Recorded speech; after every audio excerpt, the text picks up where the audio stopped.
Greetings, my brothers and sisters. I have another episode.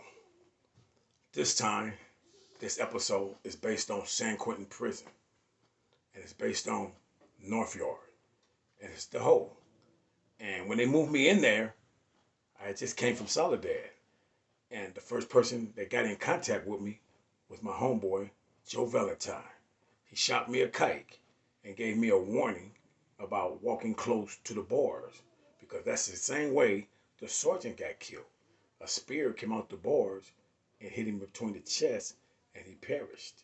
So Joe was looking out for me day one, telling me have the police in between me when I'm walking by the bars, so I cannot get stabbed by a spear from a racist white boy or a racist Sereno. And I thank him for that. So when I finally did come to the yard, I recognized that me, Joe Valentine, and Dayton was the only bounty hunters and bloods that was on the yard. And you had family out there, and you had CCOs out there, and Blue Notes out there, and everybody was getting along, exercising together and doing their thing. But I want to tell you something about that, though. The administration knew what they were doing when they mixed us all up together and took our tears from her.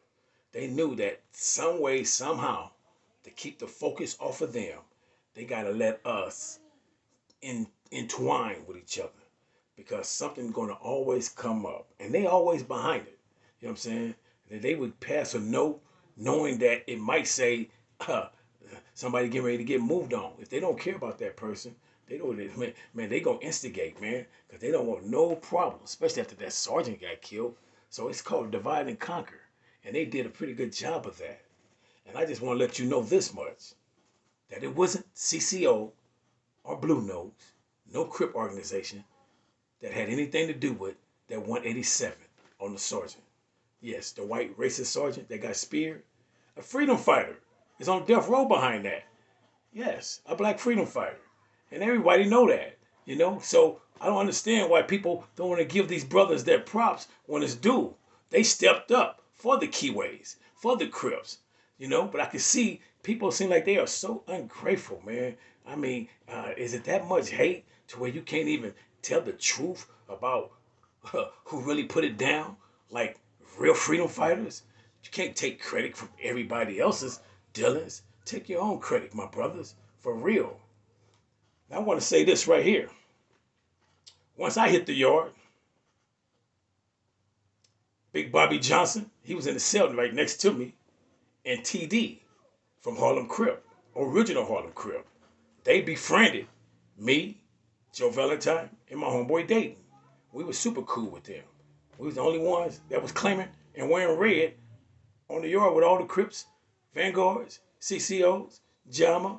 We was the only three on that yard with them. And as time went on, we built a relationship. But like I said, politics always come in between. And this is what the politics jumped off. The politics that jumped off was a Mexican North Daniel shot caller. He wanted permission to move on the black man that was non-affiliated on the yard because of something that happened on another yard in another prison. So he wanted to bring the drama on our yard. Now this brother don't even gangbang. He's not part of nobody's organization. But now I guess since the first day that they wanted to move on him, the Damus and the Jama kind of like threw a block and hung around the guy so they wouldn't move on him, gave him some type of protection or cover, and let him know the next time you come out, you better be ready, because they trying to do you, man. We can't keep protecting you. You know what I'm saying? You just hit this yard and all this drama is jumping off. So, you know, somebody gave him a kisu. And I would tell you like this. He came out the next yard and he hit the leadership of the North Daniels. And all the North Daniels were mad behind that because they felt either the BGF or the Damus gave him a weapon to move on them. So they got closer to the Vanguards and the Crips and left Jama and BGF alone. But we all shared the same yard. And the thing about it is that uh, divide and conquer always works when it comes to people intertwining together. They always find something negative. You know, some things you should just let go. But I guess it's not like that because some things I still have that I don't even let go. But I'm still working on it. But getting back to the point at hand, uh, you had from Hoover, you had Chocolate from Folk Trey, and Demon from 107. I guess they was running the Hoover card on their yard. And from Compton, you had Ant, Big Ant, and Little Whiskey, Cadogo. I think they was running the Compton card on their yard. And you had Ghost from Venice Showline. He was there, CCO. I think he was running their yard because TD took off on him and put hands on him. I guess if you ain't down with James Miller, you're going to get a thriller. And that's how I looked at that. But anyway, you had the Vanguards also. You had Hodori, Shaka, Watani, China, Joker, and Rudog also was a Vanguard. He originally from San Diego Bloods, but he hooked up with them. And he hooked up with them at the wrong time. Because at the time when he hooked up with them, the Bloods and the Jama took off on the Vanguards in East Block. And they used a weapon. And they hurted the guy real bad. So now we have to watch our back from the Vanguards because we don't know what time it is with them. But we are aware of what's going on in East Block because we had a kite shot to us, the Bloods. But we don't think the Jamas knew what time it was. So we was posted up when we came to the yard to see how everything was going to take place. And like clockwork, Hadari, Vanguard shot caller must have got a kike also. So cause when they came to the yard, Jama was caught slipping and they moved on him. It was like 5-on-5. And Vanguard was very, very aggressive. Caught him on the blind side and rushed him. And that's what took place on that incident. So now we on a situation now where the administration is trying to divide the Vanguards from Jama. And when they did it, they moved them on the fence line on another yard right across from us. But we all still in North Block, but they just had a fence line between us. So the Vanguard's now hanging out with the Crips. And we are kind of like in a standstill position right now because we don't know if they going to take off on us next or what. So we gave green light for the Bloods to take off that was on the yard with them. You know what I'm saying? Because they didn't move them totally away from us. They still had Bloods that was on the yard with them. So the Bloods end up taking off on China from Vanguard and Rudolph from Vanguard, which was an ex-Blood from San Diego. And they got stabbed all up on the weight pile inside the hole, right up under the gun tower. They got stabbed up. And they didn't tell or nothing. They took it like soldiers.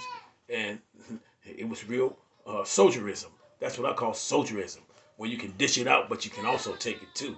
And that's what I call a real warrior. Not when you just dish it out, but when you can also take it without going to court or without telling on somebody to get them locked up. I don't understand that mentality, man. If you call yourself a warrior, you're supposed to know how to deal with the situation, win, lose, or draw. You're supposed to suck it up like a real soldier.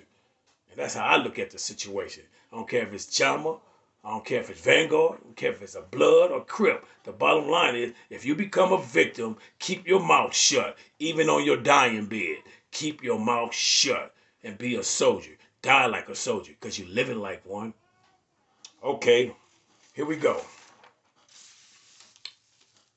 That's why after the racist CO was murdered, they mixed us all up together.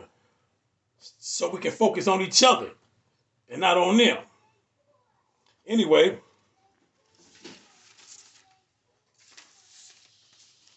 at this time, the Blood was only 7 deep, and Jama was about 10 deep.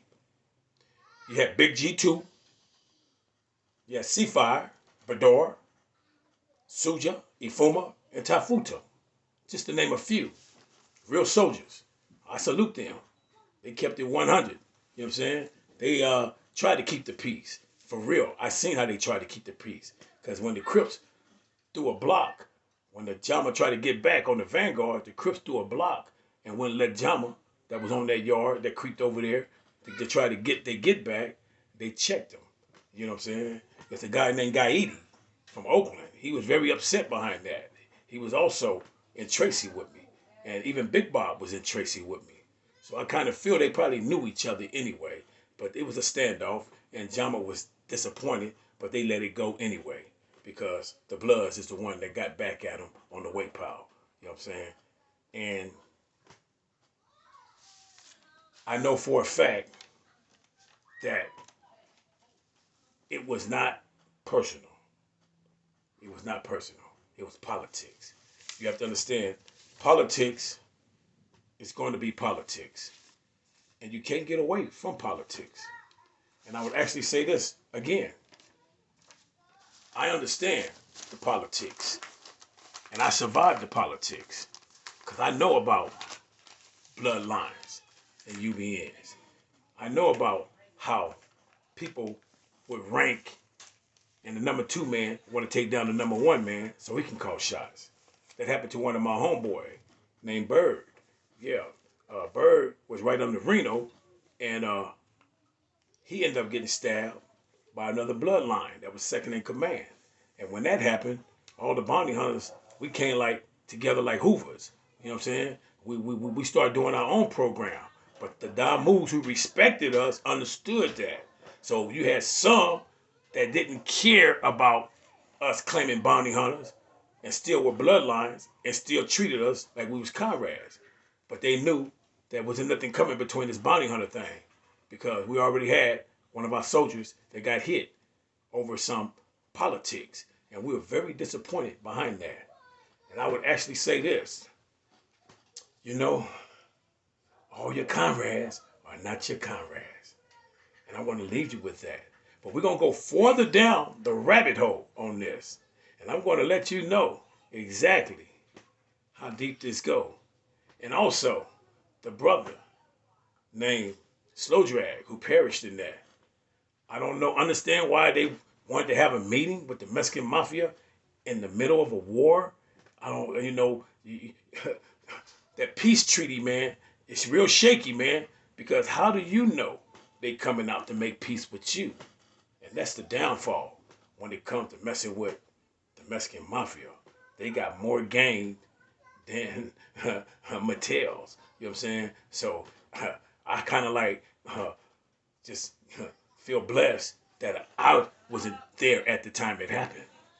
So I'm going to leave y'all with that for right now. And I'm going to pick up on the politics in San Quentin where the Bloods versus the UBNs. Oh yeah, UBNs came down there and got served, you know, for real. It's crazy, but it's reality.